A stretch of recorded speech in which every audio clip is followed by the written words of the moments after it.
کیا اب عمران خان کی سیاست ماضی کا حصہ بن گئی ہے؟ یہ کہانی 2018 میں شروع ہوئی اور 2023 میں انجام کو پہنچی۔ کہانی کا نام ہے پروجیکٹ عمران خان۔ پروجیکٹ ختم ہو گیا لیکن عمران خان ختم نہیں ہوا۔ پروجیکٹ عمران خان 2011 میں ISI کے سربراہ احمد شجاع پاشا نے شروع کیا تھا۔ 2012 میں ان کی ریٹائرمنٹ کے بعد اس پروجیکٹ کو ظہیر الاسلام نے آگے بڑھایا اور نواز شریف کو حکومت سے نکالنے کے لیے عمران خان کو استعمال کیا۔ عمران خان کا 2014 میں اسلام آباد کی طرف مارچ اور پھر ڈی چوک میں دھرنا ISI کی پلاننگ کا نتیجہ تھا، لیکن یہ پلاننگ فیل ہو گئی۔ ظہیر الاسلام کی ریٹائرمنٹ کے بعد پروجیکٹ عمران کی فائل وقتی طور پر بند ہو گئی۔ یہ فائل جنرل قمر جاوید باجوہ کے آرمی چیف بننے کے بعد دوبارہ کھل گئی۔ باجوہ نے اپنے سسر میجر ریٹائرڈ اعجاز امجد اور کچھ پرانے دوستوں کی مدد سے آرمی چیف بننے کے لیے لابنگ کی۔ نواز شریف نے جنرل باجوہ کو آرمی چیف بنانے کا فیصلہ میرٹ پر نہیں بلکہ سفارش پر کیا اور باجوہ کو آرمی چیف بنانے کے بعد ایک سال کے اندر وزارت عظمیٰ سے فارغ ہو گئے۔ 2018 کے انتخابات سے قبل جنرل باجوہ نے عمران خان سے ملنا جلنا شروع کیا تو وہ ان سے زیادہ متاثر نہ ہوئے۔ عمران خان نے ان کے روکنے کے باوجود بشرا بی بی سے شادی کر لی۔ یہ حکم عدلی باجوہ کو بہت ناگوار گزری اور انہوں نے شہباز شریف سے معاملہ طے کرنے کی کوشش کی۔ باجوہ چاہتے تھے کہ شہباز شریف اپنے بھائی نواز شریف سے سیاسی علیحدگی اختیار کر لیں، لیکن شہباز شریف نے وزارت عظمیٰ کی خاطر اپنے بھائی کو دھوکہ دینے سے انکار کر دیا۔ شہباز شریف کے انکار نے عمران خان کی قسمت بدل دی۔ جنرل باجوہ نے بادل نخواستہ دوبارہ عمران خان سے رجوع کیا اور 2018 میں انہیں دھونس و دھاندلی کے ذریعے وزیر اعظم بنوایا۔ 2018 میں پروجیکٹ عمران خان کے اثر نو آغاز کا مقصد پاکستان میں بہت سی آئینی و سیاسی اصلاحات لانا تھی۔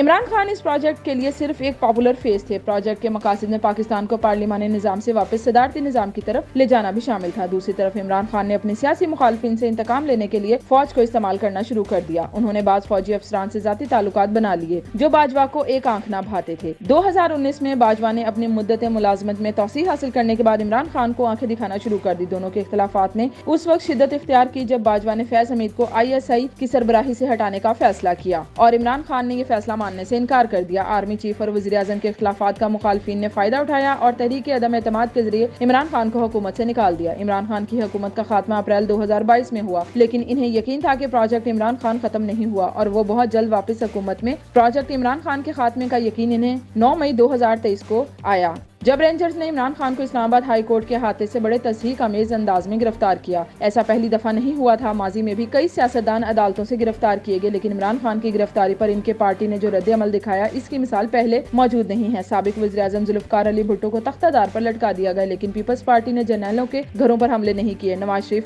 بار بار گرفتار ہوئے لیکن GHQ پر چڑھائی نہیں ہوئی۔ عمران خان کی گرفتاری پر ان کی پارٹی نے فوج کے خلاف باقاعدہ اعلان جنگ کر دیا۔ تحریک انصاف کا رد عمل ایک سیاسی جماعت کا رد عمل نہیں تھا بلکہ ایسے فین کلب کا رد عمل تھا جو ایک شدت پسند فرقے میں تبدیل ہو چکا ہے۔ یہ فین کلب اپنے علاوہ کسی کو درست نہیں سمجھتا۔ تحریک انصاف کے رد عمل میں بہت زیادہ شدت دراصل اس تربیت کا نتیجہ تھی جو پارٹی قیادت نے اپنے بیانات کے ذریعے کی۔ جب تک فوجی جرنیل عمران خان کے سیاسی مددگار تھے تو عمران خان ان جرنیلوں کے گن گاتے تھے۔ جب جرنیلوں نے منہ موڑ لیا تو عمران خان ان کے نام لے کر انہیں ڈرانے لگے۔ آپ کو یاد ہوگا کہ جب عمران خان وزیر اعظم تھے تو تحریک کے لبیک والوں کو دھمکی آمیز انداز میں کہا کرتے تھے کہ خبردار ریاست سے مت ٹکرانا ورنہ پاش پاش ہو جاؤ گے۔ آج ان کی پارٹی ریاست سے ٹکرا رہی ہے تو تحریک انصاف کے کئی اہم رہنما غائب ہو گئے ہیں۔ سیاستدانوں کی گرفتاری پر ایسا رد عمل نہیں آنا چاہیے کہ گرفتاری کو زندگی اور موت کا مسئلہ بنا لیا جائے۔ یہ سیاسی ناپختگی کی انتہا ہے۔ تحریک انصاف والوں نے پہلے تو سوشل میڈیا پر گالی گلوچ سے سیاسی اختلافات کو ذاتی دشمنیوں میں تبدیل کیا اور پھر عمران خان کی گرفتاری پر جلاؤ گراؤ کے ذریعے ریاستی اداروں میں اپنے بہت سے ہمدرد کھو دیے۔ عمران خان نے ہمیشہ